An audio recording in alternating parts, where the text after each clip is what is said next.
ദൈവനാമത്തിന് മഹത്വം ഉണ്ടായിരിക്കട്ടെ. ഒരു പ്രാവശ്യം കൂടി ദൈവത്തിൻ്റെ സന്നിധിയിലെ വചനവുമായി നിൽക്കുവാൻ എൻ്റെ ആയുസ്സിൽ ഒരു ദിവസം കൂടി നൽകിയ ദൈവത്തിന് ആദ്യമായിട്ട് നന്ദി പറയുന്നു. ബഹുമാനപ്പെട്ട അച്ഛൻ കടന്നു വന്ന വിശ്വാസ സമൂഹമേ, എല്ലാവർക്കും ക്രിസ്തു യേശുവിൽ ഉള്ള സ്നേഹവന്ദനം അറിയിച്ചു കൊള്ളുന്നു.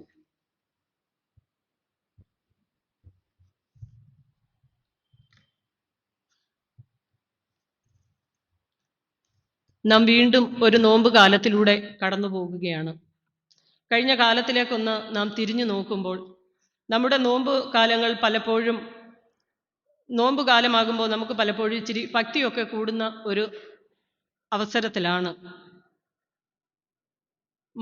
മഴയാകുമ്പോൾ നാം കുട പിടിക്കുന്നത് പോലെയും വേനൽക്കാലത്ത് നാം ഫാൻ ഇടുന്നത് പോലെയും നമ്മുടെ ഭക്തിയൊക്കെ കൂടുന്ന ഒരു സീസണായിട്ടാണ് ഈ നോമ്പ് കാലം നമ്മളിലൂടെ കടന്നു പോകുന്നത് എന്ന് നാം ചിന്തിക്കേണ്ടത് അത്യാവശ്യമാണ്. അതോ നോമ്പ് കാലം കൊണ്ട് എൻ്റെ ജീവിതത്തിൽ എന്തെങ്കിലും പ്രയോജനം അല്ലെങ്കിൽ എന്തെങ്കിലും ഒരു രൂപാന്തരം, ഒരു പുതുക്കം എൻ്റെ ജീവിതത്തിൽ, എൻ്റെ ആത്മീക ജീവിതത്തിലും എൻ്റെ ഭൗതിക ജീവിതത്തിലും എൻ്റെ കുടുംബ ജീവിതത്തിലും എൻ്റെ സാമൂഹ്യ ജീവിതത്തിലുമൊക്കെ എന്തെങ്കിലും ഒരു രൂപാന്തരം അല്ലെങ്കിൽ എന്തെങ്കിലും ഒരു മാറ്റം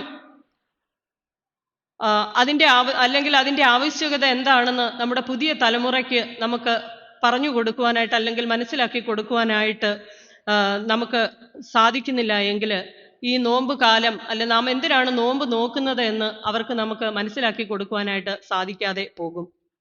നോമ്പ് ജയത്തിൻ്റെ അടയാളവും ശത്രുവായ സാത്താന് നേരെയുള്ള തോൽക്കാത്ത ആയുധവുമാണെന്ന് നമുക്കെല്ലാവർക്കും അറിയാം. ഓരോ കാലത്തും പൂർവ്വപിതാക്കന്മാർ നോമ്പ് അനുഷ്ഠിച്ചിരുന്നത് അവരുടെ ശക്തിയെ പുതുക്കുന്നതിന് വേണ്ടിയിട്ടാണ്, ദൈവകൃപ അധികമായി പ്രാപിക്കുന്നതിന് വേണ്ടിയിട്ടാണ്. അതുകൊണ്ടാണ് പ്രകൃതി തന്നെ നമ്മെ പഠിപ്പിക്കുന്നുണ്ട്. കാലാകാലങ്ങളിൽ പഴയ പഴുത്ത ഇലകളെയൊക്കെ മരങ്ങൾ പൊഴിച്ചു കളഞ്ഞിട്ട് പുതിയ ഇലകൾ കിളിർക്കുന്നതിനു വേണ്ടി മഴയ്ക്കായി നോക്കി പാർക്കുകയും മഴ പെയ്യുമ്പോൾ പുതിയ ഇലകൾ കിളിർത്ത് വന്ന് അത് മനുഷ്യർക്കും മറ്റുള്ളവർക്കും പ്രയോജനമുള്ളതായി തീരുന്നതും നമുക്ക് കാണുവാനായിട്ട് സാധിക്കും. ഈ പ്രകൃതി നമ്മെ പഠിപ്പിക്കുന്ന ഒരു പാഠമുണ്ട്. അല്ലയോ ഭക്തനായ മനുഷ്യ, നിന്റെ പഴുപ്പിനെ നീ തന്നെ ഒന്ന് ശോധന ചെയ്തിട്ട് ഒരു പുതുക്കം, ഒരു രൂപാന്തരം നമ്മളിൽ ഓരോരുത്തരിലും ഉണ്ടാകുവാൻ തക്കവണ്ണം ഈ നോമ്പ് കാലം നമ്മെ ഓരോരുത്തരെയും സഹായിക്കുമാറാകട്ടെ. ഇന്നത്തെ നമ്മുടെ ചിന്താവിഷയം അർപ്പണമായ ആരാധന എന്നുള്ളതാണ്. ഇന്നത്തെ ചിന്തയ്ക്കായിട്ട് ഞാൻ തിരഞ്ഞെടുത്തിരിക്കുന്ന വേദഭാഗം ഏവൻഗേലിയോനായി വായിച്ച മർക്കോസിന്റെ സുവിശേഷം 12-ാം അധ്യായം അതിൻ്റെ 41 മുതൽ 44 വരെയുള്ള വേദഭാഗമാണ്. ലൂക്കോസിന്റെ സുവിശേഷം 21-ന്റെ 1 മുതൽ 4 വരെയുള്ള വേദഭാഗത്തും നാം ഇത് തന്നെയാണ്. ഇത് വിധവയുടെ 2 വെള്ളിക്കാശിനെ കുറിച്ചാണ് നാം വായിക്കുന്നത്. ഒരു നിമിഷം നമുക്ക് തലകളെ വണക്കാം, പ്രാർത്ഥിക്കാം. കരുണാമയനായ നല്ല ദൈവമേ, സ്വർഗീയ പിതാവേ, ഒരു നോമ്പിൻ്റെ ഒരു ദിവസം കൂടി അടിയങ്ങളിലൂടെ കടന്നു പോകുന്നതിനായിട്ട്, ഒരു ദിവസം കൂടി പോകുവാൻ അടിയങ്ങളെ നീ സഹായിച്ചതോർത്ത് നന്ദിയോടെ നിന്നെ സ്തുതിക്കുന്നു. ഇന്ന് പകൽക്കാലം ഞങ്ങളുടെ ജീവിതത്തിൻ്റെ എല്ലാ പ്രവർത്തനങ്ങളിലും നീ കൂടെ ഇരുന്ന് ഞങ്ങളെ വഴി നടത്തി.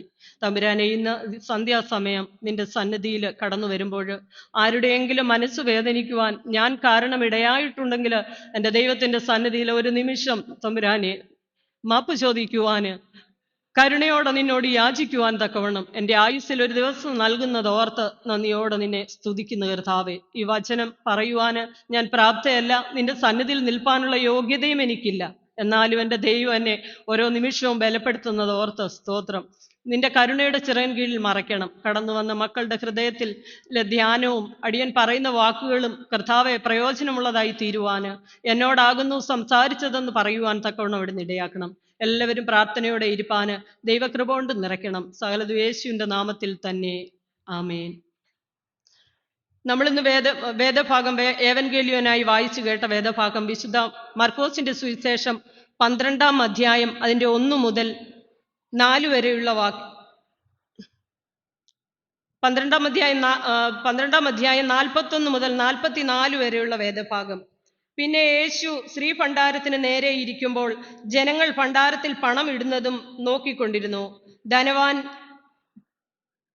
ധനവാന്മാർ പലരും വളരെ ഇട്ടു. ദരിദ്രയായ ഒരു വിധവ വന്ന് 1 പൈസയ്ക്ക് ശരിയായ 2 കാശിട്ടു. അപ്പോൾ അവൻ ശിഷ്യന്മാരെ അടുക്ക വിളിച്ച്, ഭണ്ഡാരത്തിലിട്ട എല്ലാവരെക്കാളും ഈ ദരിദ്രയായ വിധവ അധികം ഇട്ടിരിക്കുന്നു എന്ന് ഞാൻ സത്യമായി നിങ്ങളോട് പറയുന്നു. എല്ലാവരും തങ്ങളുടെ സമൃദ്ധിയിൽ നിന്ന് ഇട്ടു, ഇവളോ തൻ്റെ ഇല്ലായ്മയിൽ നിന്ന് തനിക്കുള്ളതൊക്കെയും തൻ്റെ ഉപജീവനം മുഴുവനും ഇട്ടു എന്ന് അവരോട് പറഞ്ഞു. ഇതാണെന്ന് നമ്മൾ വേദഭാഗം ഏവൻഗേലിയോനായി വായിച്ചു കേട്ടത്. അതുപോലെ 1-ാം പാഠം വായിച്ചതും 2-ാം പാഠം വായിച്ചതും നമ്മൾ ശ്രദ്ധിച്ചുവല്ലോ. 1-ാം പാഠഭാഗത്തില് ഖായിനും ഹാബേലും തങ്ങളുടെ യാഗം കഴിക്കുവാനായിട്ട് പോകുന്നതും ഹാബേലിന്റെ യാഗത്തിൽ ദൈവം പ്രസാദിക്കുന്നതുമാണ് നാം കാണുന്നത്. ഹാബേലിന്റെ യാഗത്തിൽ ദൈവം പ്രസാദിച്ചതുകൊണ്ട് തന്റെ അനുജനായ ഹാബേലിന് അവനോട് ദേഷ്യം തോന്നുകയും അവനെ കൊന്നുകളയുകയും ചെയ്യുന്നതായിട്ട് നാം വായിച്ചു. എബ്രായർക്ക് എഴുതിയ ലേഖനം നാം ഇന്ന് വായിച്ചപ്പോൾ അവിടെയും നമ്മൾ കണ്ടു, നമ്മുടെ പാപത്തിന്റെ പരിഹാരമായി, നമ്മുടെ പാപത്തിനു വേണ്ടി യാഗമായി തീർന്ന യേശു ക്രിസ്തുവിനെ കുറിച്ചാണ് നാം ഇവിടെ വായിച്ചു കേട്ടത്. യേശു തന്റെ ശിഷ്യന്മാരെ അടുക്ക വിളിച്ചിട്ട് പറഞ്ഞു, ഈ ദരിദ്രയായ വിധവ മറ്റെല്ലാവരെക്കാളും അധികം നൽകി എന്ന് പറഞ്ഞു. എന്തുകൊണ്ടാണ് യേശു അങ്ങനെ പറഞ്ഞത്? അവിടെ ധാരാളം ആളുകൾ വന്നു, ധനവാന്മാരും അവരൊക്കെ അവിടെ അർപ്പണം ചെയ്തു. പക്ഷെ എന്നാൽ ഈ വിധവയുടെ കാശിന്, 2 വെള്ളിക്കാശിനെ എന്തുകൊണ്ടാണ് കർത്താവ് അങ്ങനെ പറഞ്ഞത്? ധനികർ അവരുടെ സമ്പത്തിന്റെ ഒരു ഭാഗം മാത്രമാണ് നൽകിയത്. യഹൂദ പ്രമുഖരായിട്ടുള്ള അവരിടുന്ന ഓരോ തുട്ടുകളും ആ ദേവാലയത്തിൽ മുഴങ്ങിക്കേട്ടുകൊണ്ടിരുന്നു. എന്നാൽ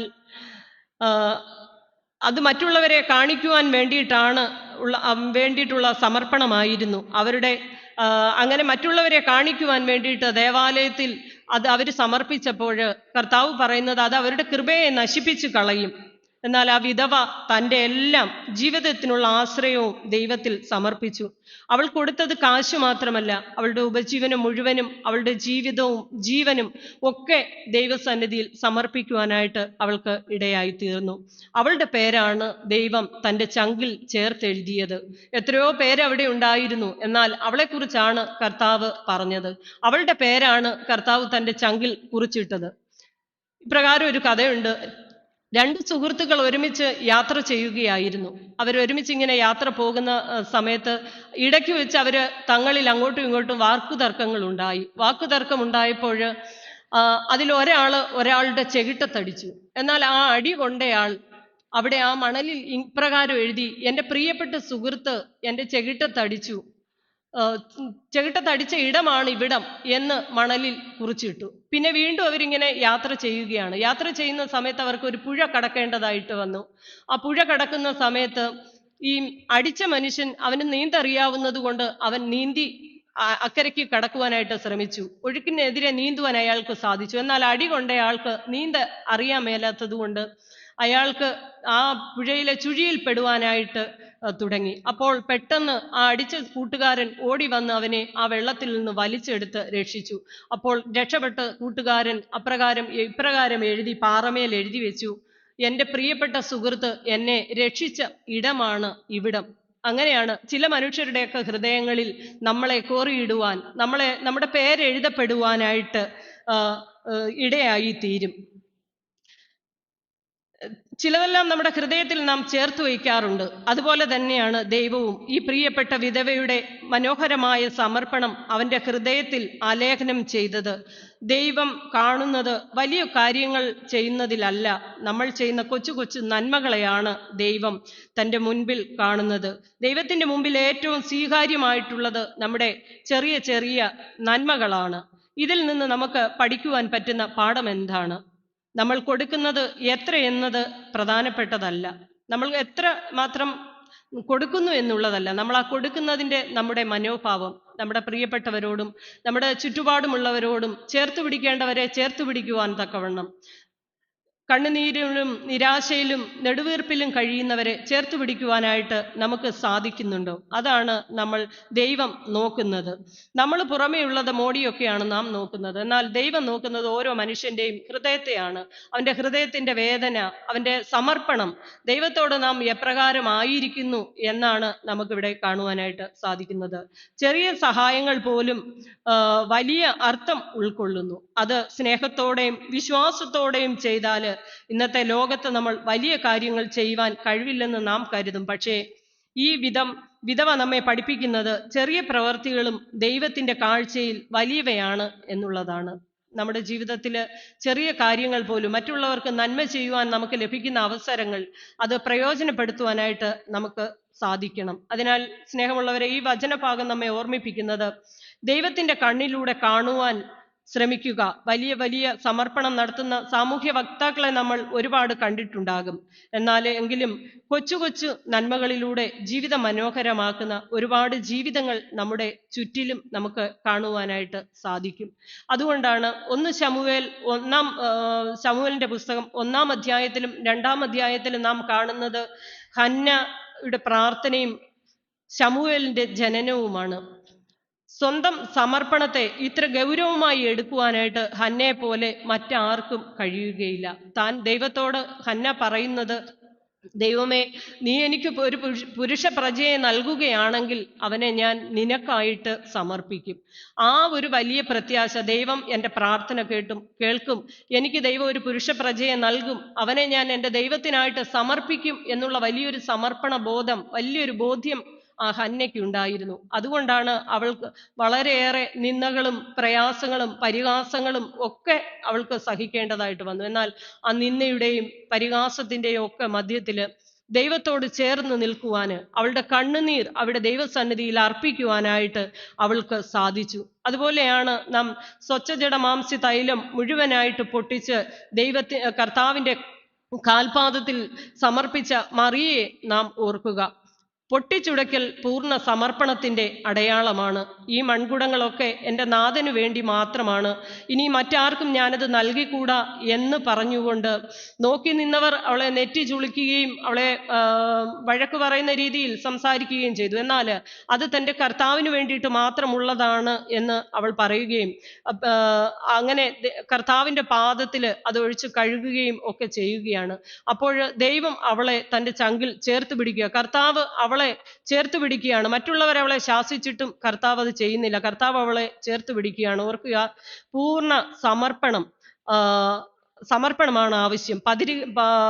പരിധികളില്ലാത്ത സ്നേഹം ദൈവം നമുക്ക് പകർന്നു തരും. നാം ദൈവസന്നിധിയിൽ പൂർണ്ണമായി നമ്മെ തന്നെ സമർപ്പിക്കുമ്പോൾ, ദൈവസന്നിധിയിൽ നാം ചേർന്ന് നിൽക്കുമ്പോൾ നമ്മുടെ ജീവിതത്തിൽ കഷ്ടങ്ങളും പ്രയാസങ്ങളും വേദനകളും ഒക്കെ ഉണ്ടാകും. എന്നാൽ ഈ കഷ്ടതയുടെ നടുവിൽ നിന്ദയുണ്ടാകും, പരിഹാസങ്ങൾ ഉണ്ടാകും, എല്ലാവരും നമ്മെ ഒറ്റപ്പെടുത്തുന്ന സാഹചര്യങ്ങൾ ഉണ്ടാകും. എന്നാൽ അവിടെയൊക്കെ ദൈവം നമ്മളെ കരുതുന്നൊരു ദൈവമാണ്, നമ്മളെ ചേർത്ത് പിടിക്കുന്ന ഒരു ദൈവമാണ്. നമ്മുടെ കണ്ണുനീർ കണ്ടിട്ട് മിണ്ടാതെ ഇരിക്കുന്ന ദൈവമല്ല, നമ്മുടെ കണ്ണുനീർ കണ്ട് നമ്മളോട് മനസ്സലിയുന്ന ഒരു ദൈവം. മാർത്തയുടെയും മറിയയുടെയും ഭവനത്തിൽ അവരുടെ കണ്ണുനീരിനെ മാനിച്ചൊരു ദൈവമുണ്ട്. അബ്രഹാമിന് ദൈവം കൊടുത്ത വാഗ്ദത്തം, അവനൊരു മകനെ നൽകിയപ്പോൾ ദൈവത്തെ അനുസരിക്കുവാനായിട്ട് അബ്രഹാം കാണിച്ച ഒരു മനസ്സുണ്ട്. അതുപോലെ നമ്മുടെ ജീവിതത്തിലും ദൈവത്തെ അനുസരിക്കുവാനായിട്ട്, ദൈവത്തോട് ചേർന്ന് നിൽക്കുവാനായിട്ട് നമുക്ക് ഇടയായി തീരണം. അങ്ങനെ നാം ചേർന്ന് നിൽക്കുമ്പോൾ ദൈവം വാസ്തവമായും നമ്മോട് ഇടപെടുകയും നമ്മോട് സംസാരിക്കുകയും നമ്മോട് കൂടെ ഇരിക്കുകയും ചെയ്യുന്ന ഒരു ദൈവമാണ്.